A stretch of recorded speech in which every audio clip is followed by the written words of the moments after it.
পূর্ব মেদিনীপুর জেলা আরও একটি আদালত পেতে চলেছে। নতুন করে আরও একটি আদালত জেলায় গড়ে ওঠার প্রক্রিয়া শুরু হলো। পূর্ব মেদিনীপুর জেলায় একটি জেলা আদালত ও দুটি মহকুমা আদালত রয়েছে। জেলা আদালত রয়েছে পূর্ব মেদিনীপুর জেলার সদর শহর তমলুকে। এর পাশাপাশি হলদিয়া শহরে রয়েছে হলদিয়া মহকুমা আদালত এবং কাঁথি শহরে রয়েছে কাঁথি মহকুমা আদালত। কিন্তু পূর্ব মেদিনীপুর জেলায় এগরা মহকুমা থাকলেও এগরায় এতদিন পর্যন্ত কোনো মহকুমা আদালত ছিল না।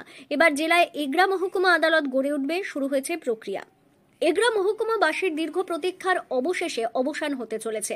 আদালত ভবন সহ আবাসন তৈরিতে প্রয়োজন প্রায় 3 একর জমি পূর্ত দপ্তরকে হস্তান্তর করলো এগরা পৌরসভা। সবকিছু ঠিকঠাক থাকলে কয়েক মাসের মধ্যে আদালত তৈরির কাজ শুরু হবে বলে জানা যায়। খুশি এগরা মহকুমাবাসী। এটা তো আমাদের এগরা মহকুমাবাসীর জন্য খুবই আনন্দের খবর, খুশির খবর, যে দীর্ঘদিন আমাদের দাবি ছিল, সেই মতো এটা আমরা পেয়েছি। এতে আমরা আনন্দিত এবং গর্বিত। আগে কোথায় যেতে হতো? আগে তো আমাদের কাঁথি, সব কাজের জন্য কাঁথি ছুটতে হতো, বা এখনো ছুটতে হচ্ছে কিছু কাজের জন্য। তারই সমস্ত কিছু যাতে এগরাই হয়, তার জন্য আমরা সরকারের দৃষ্টি আকর্ষণ। 2002 সালে 1 জানুয়ারিতে কাঁথি মহকুমা ভেঙে এগরা মহকুমা গঠন হয়। দশকের পরেও আদালত সহ পরিবহন অফিস থেকে একাধিক সরকারি দপ্তর তৈরি হয়নি। মহকুমাবাসীর ভরসা সেই 50 কিলোমিটার দূরে কাঁথি মহকুমা আদালত। এই সমস্যা পড়লেই রাত থেকে উঠে ছুটতে হয় কাঁথি আদালতে। আদালতের দাবিতে দীর্ঘ আন্দোলনে দেখেছে এগরা শহর। অবশেষে সেই প্রতীক্ষার অবসান হতে চলেছে। প্রথমে মহকুমা শাসকের দপ্তর সংলগ্ন কৃষি দপ্তরের জমি পরিদর্শন করে আদালতে তৈরির প্রস্তাব দেওয়া হয়। কৃষি দপ্তরের জমিতে জেলা প্রশাসন আদালত তৈরির দাবি নাকচ করে দেন। বিকল্প জমির জন্য পৌরসভাকে দায়িত্ব দেয় জেলা প্রশাসন। সেই মতো এগরা পটাশপুর রাজ্য সড়কের পাশে খার মৌজায় প্রায় 1.45 একর জমিতে আদালত ভবন তৈরির প্রস্তাব দেয় পৌরসভা। আদালতের বিচারক ও কর্মীদের থাকার জন্য আবাসন তৈরিতে মহকুমা শাসকের দপ্তরের পাশেই আকলাবাদ মৌজায় পুরসভার একটি জায়গা নির্ধারণ করে। পৌরসভা শিশু উদ্যানের একাংশের প্রায় 1.29 একর জমি চিহ্নিত করে। হাইকোর্টের প্রতিনিধি ও জেলা পূর্ত দপ্তরের ইঞ্জিনিয়াররা দুটি জমি পরিদর্শন করে সিলমোহর দেয়।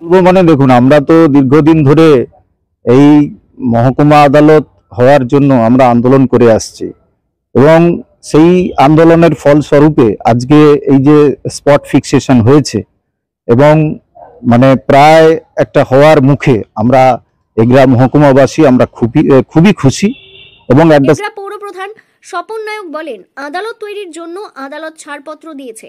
সেই মতো জেলা পূর্ত দপ্তরকে পৌরসভার দুটি মৌজায় প্রায় 2.5 একরের বেশি জমি হস্তান্তর করা হয়েছে।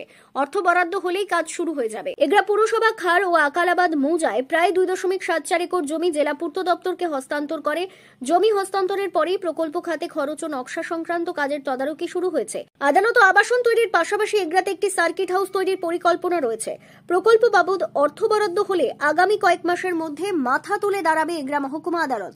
ফলে পূর্ব মেদিনীপুর জেলায় 3টি মহকুমা আদালত ও একটি জেলা আদালত নিয়ে মোট 4টি আদালতে আগামী দিনে কাজ হবে বিচার বিভাগের। সুবিধে হবে এগরা মহকুমাবাসীর। পূর্ব মেদিনীপুর জেলার এগরা থেকে সৈকত শের রিপোর্ট।